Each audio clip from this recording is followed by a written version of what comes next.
Et si votre seul espoir de survie reposait sur un pacte avec une créature aussi terrifiante qu'ingénieuse? Dans une forêt où les ombres murmurent et où l'échec coûte votre âme, un jeune homme affronte le Kuskondrong, gardien de trésors fabuleux et des défis les plus mortels. Dans un village reculé, niché au cœur d'une savane africaine, vivait Boubacar, un jeune homme connu pour sa bravoure et son esprit vif. Mais sous cette apparence d'assurance, Boubacar cachait un profond désespoir. Orphelin, il portait sur ses épaules le fardeau de subvenir aux besoins de ses deux jeunes sœurs. La pauvreté était un mur infranchissable, et ses tentatives de cultiver la terre ou de commercer n'avaient jamais porté leurs fruits. Un jour, il entendit des anciens du village murmurer une légende effrayante, celle du Kuskondrong, un génie nain terrifiant, gardien de trésors fabuleux. Selon les dires, il proposait un défi. Triompher de ses épreuves signifiait devenir immensément riche, mais échouer coûtait l'âme au challenger. Boubacar, acculé par sa situation, prit une décision audacieuse. Contre les mises en garde de ses proches, il partit seul, armé de son courage, dans la forêt où le Kuskondrong était censé habiter. Au coucher du soleil, alors que les ombres s'allongeaient, Boubacar pénétra dans une clairière où la lumière semblait étrangement absente.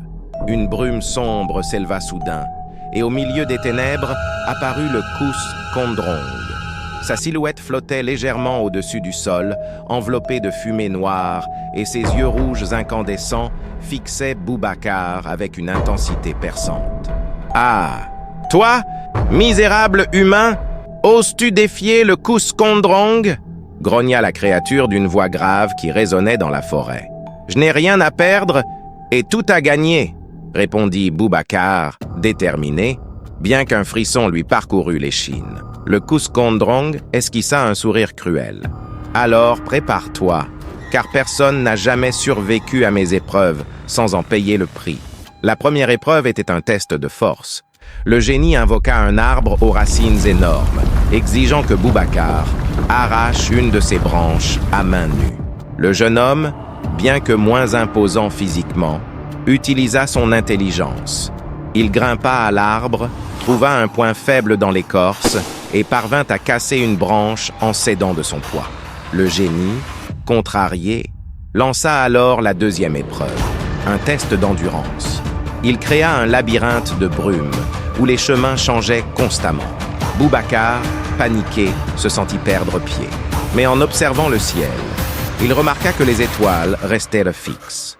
Il utilisa leur position pour naviguer et sortit finalement du labyrinthe, couvert de sueur. La troisième épreuve était la plus difficile, une énigme mystique.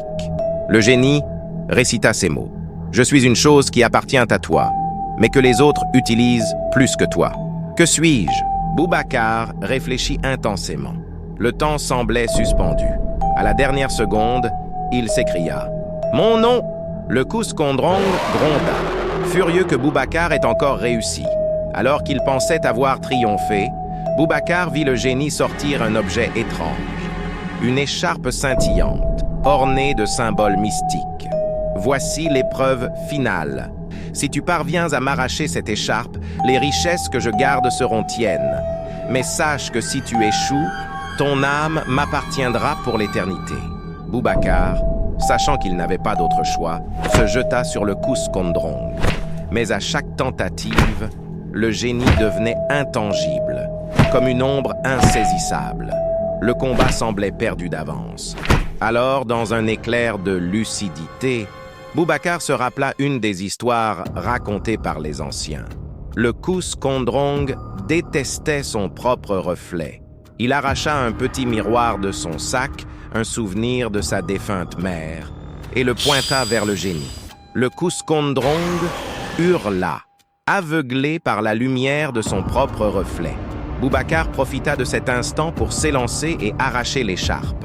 Privé de son écharpe, le Kuskondrong disparut dans un tourbillon de fumée, laissant derrière lui un coffre rempli d'or et de pierres précieuses.